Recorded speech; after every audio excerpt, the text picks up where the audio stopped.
असदुद्दीन ओवैसी ने ऐलान किया है कि उनकी पार्टी AIMIM उत्तर प्रदेश में अगर जीतती है तो 2 मुख्यमंत्री और 3 उप मुख्यमंत्री बनाएगी। तीनों उप मुख्यमंत्री मुसलमान होंगे। इसके अलावा मुख्यमंत्री एक OBC होगा और दूसरा दलित। इसके लिए बाकायदा उन्होंने 2 राजनीतिक पार्टियों के साथ गठबंधन भी किया है, जिसमें एक है बाबू सिंह कुशवाहा की पार्टी जन अधिकार पार्टी और दूसरा है भारत मुक्ति मोर्चा।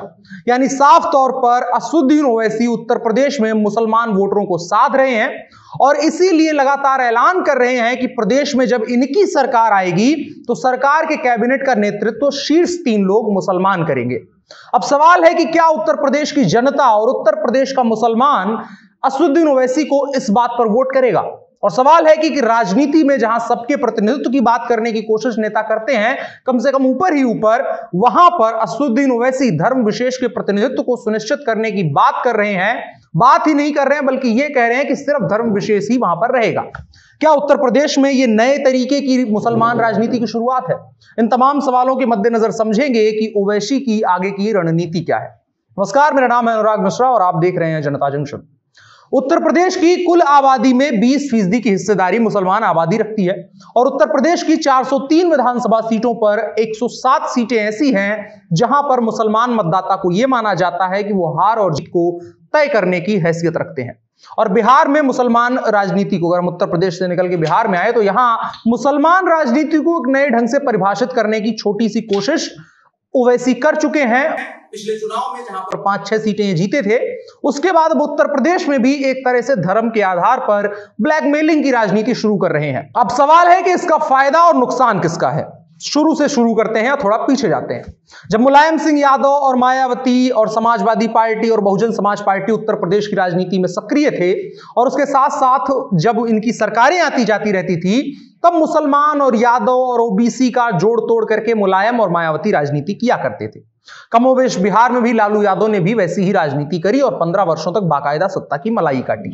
लेकिन पहले बिहार ने और उसके बाद उत्तर प्रदेश ने इस तरह की राजनीति को नकार दिया और 2012 के चुनाव या 2007 से ही कह लें, वहीं से इन चीजों से राजनेता भागते हुए दिखे।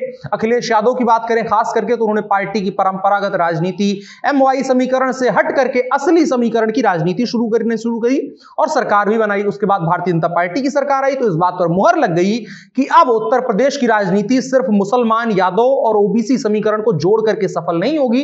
कमोवेश बिहार में भी नीतीश कुमार ने ऐसा ही किया। इस दौरान उत्तर प्रदेश में आजम खान जैसे नेताओं का प्रादुर्भाव हुआ पिछले 15 वर्षों में। उन्होंने समाजवादी पार्टी में मुसलमान वोटों को आकर्षित करने का केंद्र खुद को बनाया।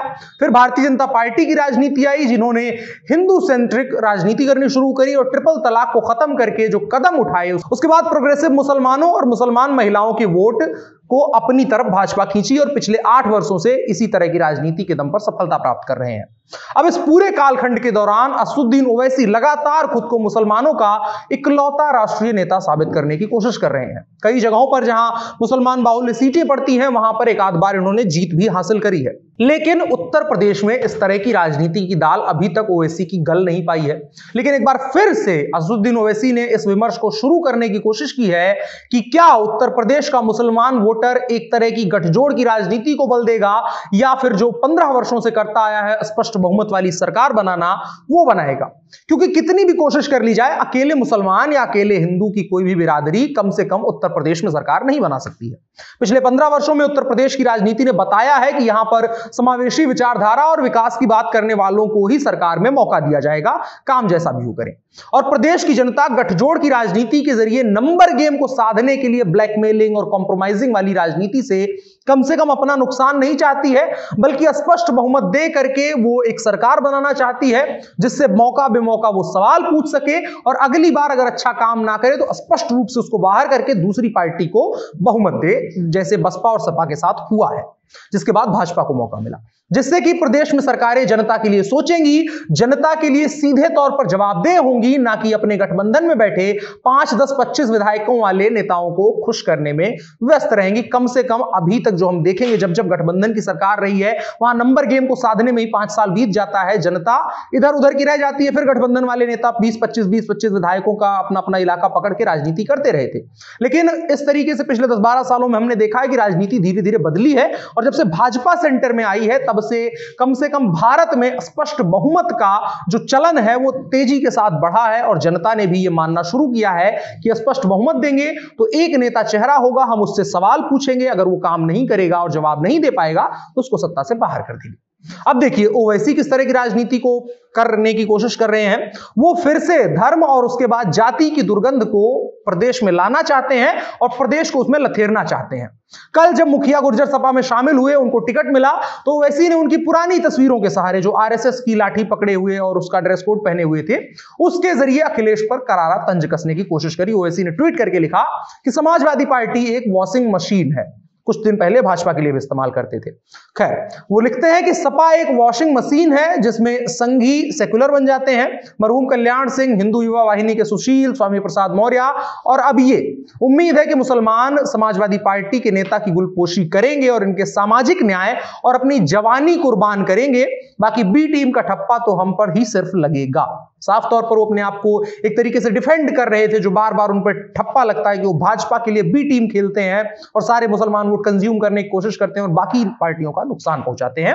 ये तमाम बातें असदुद्दीन ओवैसी ने उस ट्वीट में लिखी, ये बताते हुए कि मुखिया गुर्जर या समाजवादी पार्टी जो है वो मिल नहीं सकते हैं कभी। राजनीति में इस तरह की संभावनाएं नहीं बननी चाहिए। अब सवाल है कि क्या ओवैसी ये कह रहे हैं कि आरएसएस में जाने के बाद कोई व्यक्ति अछूत हो जाता है या उसमें ऐसा कोई भाव आ जाता है जिसके आधार पर उसको नकार दिया जाना चाहिए, उसको समाज में स्थान नहीं मिलना चाहिए? जवाब आप ढूंढिए।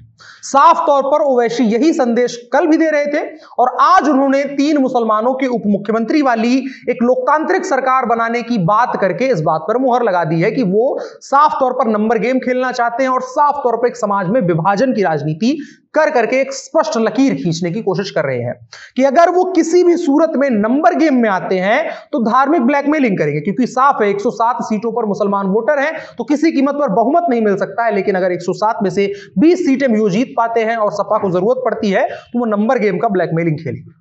गठबंधन की घोषणा के वक्त ओवैसी ने जो फॉर्मूला इजाद किया है, जिसके बारे में संभवतः उत्तर प्रदेश में अभी तक किसी ने नहीं सोचा होगा, कि पहले ही कह दे कि 2 मुख्यमंत्री होंगे और 3 जो होंगे वो उप मुख्यमंत्री होंगे और उसके आधार पर प्रदेश का जो है वो जनाजा निकाला जाएगा। ओवैसी ने कहा कि उत्तर प्रदेश में बाबू सिंह कुशवाहा और भारत मुक्ति मोर्चा के साथ गठबंधन किया है हमने। अगर गठबंधन सत्ता में आता है तो राज्य में 2 मुख्यमंत्री होंगे। इन 2 मुख्यमंत्रियों में एक ओबीसी समुदाय से होगा, दूसरा दलित समुदाय से होगा। मुसलमान समुदाय की बात ओवैसी करते हैं तो यहां भी 3 डिप्टी सीएम वाला फॉर्मूला निकाला और कहा कि तीनों डिप्टी सीएम उत्तर प्रदेश में मुसलमान समुदाय से आएंगे। ये ओवैसी की अब तक की घोषणा है और गठबंधन का ऐलान है और आने वाले दिनों में हम ओवैसी की तरफ से इसी तरह की राजनीति देखेंगे। अब देखने वाली बात होगी कम से कम समाजवादी पार्टी, जो कि मुसलमान वोटरों को अपने तरफ लेकर के और सत्ता में आने की कोशिश कर रही है, वो किस तरह से इस चीज को टैकल करती है। भारतीय जनता पार्टी इस गेम से लगभग बाहर है, उसको इस तरफ नहीं देखना है। कम से कम जो उसका मुसलमानों में वोटर बैंक है वो उनकी तरफ अभी भी है, लेकिन समाजवादी पार्टी को जो उम्मीद है कि कम से कम 5-8% मुसलमान वोट हमारी तरफ आएगा और उसके बाद ओवैसी का इस तरह से ऐलान और मुखिया गुर्जर को टिकट दिए जाने के बाद इस तरह का आरोप, वो तमाम एक समीकरण बना रहे हैं जो समाजवादी पार्टी को कहीं ना कहीं फंसाता हुआ नजर आता है और समाजवादी पार्टी को इसको डिफेंड करना होगा, इसका जवाब साफ तौर पर देना होगा। आपकी क्या राय है कमेंट बॉक्स में जरूर बताएं और साथ ही साथ इस वीडियो को साझा भी करें। मेरा नाम अनुराग मिश्रा है और आप जनता जंक्शन देख रहे हैं। कैमरे पर मेरे साथ ओम प्रकाश हैं। शुक्रिया।